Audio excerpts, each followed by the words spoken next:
Section 1.2 has to do with the properties of real numbers. That includes not only the real number subsets, like here in example number 3, but also the properties of numbers, as in associative, commutative, and so on. And that is in example number 4.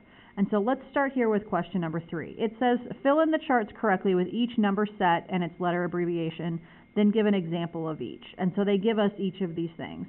Natural, whole, integer, irrational, and rational. And we know that they're all part of the real number subsets.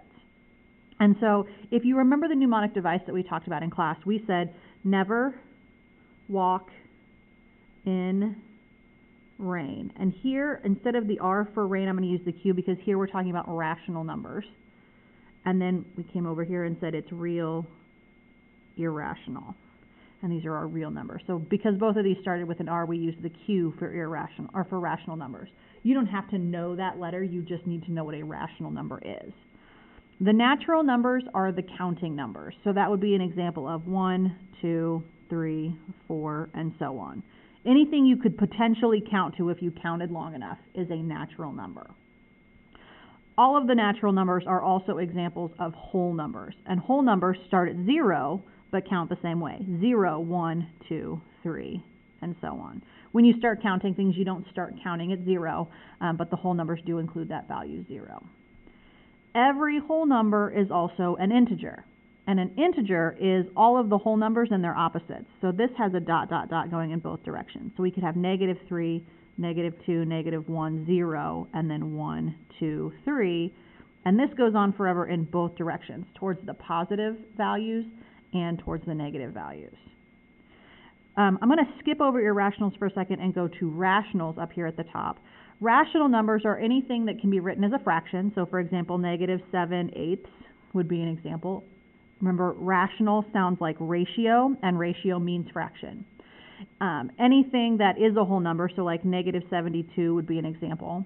Decimals that terminate, so 0.457 terminates, or decimals that repeat, so 0.42 repeating would be an example of a rational number. Now, every natural number, whole number, and integer is also a rational number. The irrational numbers that we're responsible for include specifically pi, and then the square root of anything that doesn't work out evenly. So for example, the square root of 2, the square root of 101. None of those work out evenly.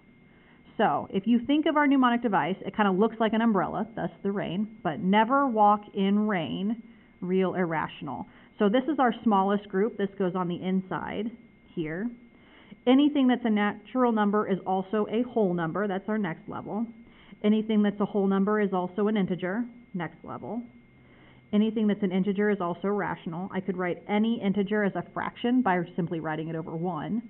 And then anything that's rational is also real. And I'm realizing I messed this up. This should be a Q here. And then this other subset over here that doesn't overlap is our irrational numbers. And I'm noticing again that we should be using a Z for integers since we use the I for irrational.